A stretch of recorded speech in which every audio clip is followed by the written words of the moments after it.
Bonjour à toutes et à tous, et ravi de vous retrouver pour une nouvelle semaine de journal en français facile. Nous sommes le lundi 24 mars. Trois titres au sommaire, l'avenir de l'Ukraine. Oui, c'est l'Américain discute en ce moment d'un éventuel cessez-le-feu. Nous nous intéressons aussi à la situation en Turquie. Le maire d'Istanbul est en prison. La colère des manifestants qu'il défendent ne faiblit pas. Et puis en France, l'acteur Gérard Depardieu jugé à l'heure actuelle à Paris pour agression sexuelle. Voilà pour les titres, soyez les bienvenus. C'est en Arabie Saoudite que se joue peut-être en ce moment l'avenir de l'Ukraine. Des représentants de Vladimir Poutine, Donald Trump, des Russes et des Américains discutent à Riyad d'une possible trêve, d'un arrêt des combats en Ukraine, et ça après plus de 3 ans de guerre et de très nombreux morts. L'idée de cette réunion est d'essayer de décrocher un cessez-le-feu. Volodymyr Zelensky, le président ukrainien, a donné son accord il y a quelques jours, mais le président russe Vladimir Poutine, Julian Chavan, réfléchit encore. Le président russe veut-il vraiment en arrêt des combats? À voir l'attitude de Vladimir Poutine, on peut en douter. À chaque fois que les négociations progressent, le Kremlin ajoute une nouvelle condition. Dernière en date, un cessez-le-feu en mer Noire. L'Ukraine a l'avantage. Il demande de plus alors que Moscou réclame déjà que Kiev cesse de mobiliser des soldats. Ses alliés interrompent leur livraison d'armes. C'est bien sûr inacceptable pour Kiev.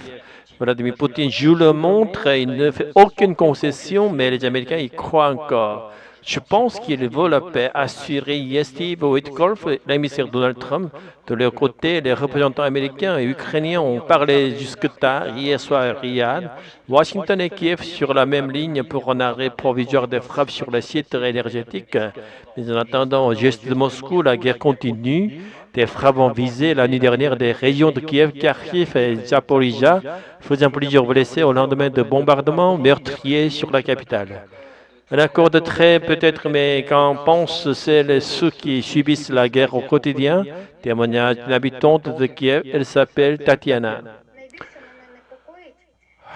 Ce qui m'inquiète le plus dans ces appels entre Trump, Poutine et Zelensky, c'est que les Ukrainiens risquent de se diviser. Certains veulent la paix et pensent que cessez-le-feu serait la meilleure solution. D'autres veulent se battre jusqu'au bout pour l'indépendance de l'Ukraine dans les négociations à venir. L'essentiel est que notre peuple reste uni. Si les Ukrainiens sont unis, Zelensky le ressentira et défendra mieux la position de l'Ukraine dans ses populaires pour parler.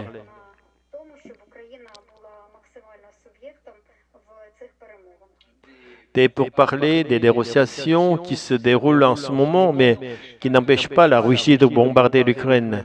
Les habitants de Surmy ont été bombardés. Aujourd'hui, une frappe russe a fait au moins 65 blessés, dont 14 enfants, dans cette ville ukrainienne du nord-est. La situation en Turquie se tend et désormais derrière les barreaux. Le maire d'Istanbul a été placé à ce qu'on appelle une détention provisoire. Il est incarcéré en attendant peut-être qu'il soit jugé de sa prison. Dans un message transmis par ses avocats, Ekrem dénonce une exécution sans procès et annonce qu'il ne reculerait pas d'un pouce. Pendant ce temps-là, les manifestations de protestation se poursuivent malgré l'interdiction de manifester. Anastasia Betio, bonjour.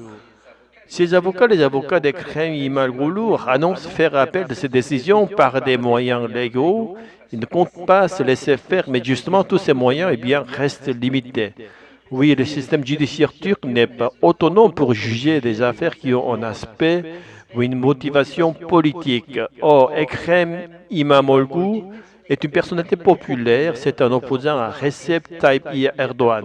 Le président turc et son parti d'AKP seront tentés de tout faire pour conserver le pouvoir le plus longtemps possible. Depuis qu'il a été élu en 2019, le maire d'Istanbul a dû faire face à plusieurs procédures judiciaires. Il a même été condamné en 2022 à une peine de prison pour avoir soi-disant insulté des responsables de l'électorat turc. Mais il avait fait appel et la peine avait été suspendue. La semaine dernière, les autorités turques ont annulé son diplôme universitaire, ce qui signifie qu'il ne peut pas être élu à la prochaine présidentielle. Malgré cela, son parti, le CHP, l'a investi comme candidat pour l'élection de 2028. Lorsqu'il a été placé en garde à vue la semaine dernière, le maire d'Istanbul était accusé de corruption et de terrorisme. Finalement, le juge n'a retenu que la première charge de corruption. Il a donc été suspendu de son poste de maire d'Istanbul. La mairie, en revanche, reste aux mains de l'opposition du CHP. Le conseil municipal d'Istanbul doit élire un maire adjoint dans 12 jours. Merci beaucoup, Anastasia Betio, dans votre journal en français facile. Arrivé à Paris, 17h. L'actualité au Proche-Orient, c'est cette vidéo de 2 otages israéliens retenus à Gaza, divulguée il y a quelques instants par le Hamas. La branche armée du Hamas a décidé de mettre en ligne cette vidéo de 2 otages enlevés le 7 octobre 2023. La vidéo d'un peu plus de 3 minutes, dont la date d'enregistrement peut être vérifiée, montre les 2 otages assis s'adressant en hébreu à un des otages qui a lui déjà été libéré. Le journal en français facile. Dans l'actualité française, beaucoup de monde ce matin au tribunal de Paris.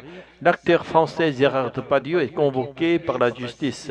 C'est le début d'un procès. Il comparaît devant le tribunal correctionnel de Paris.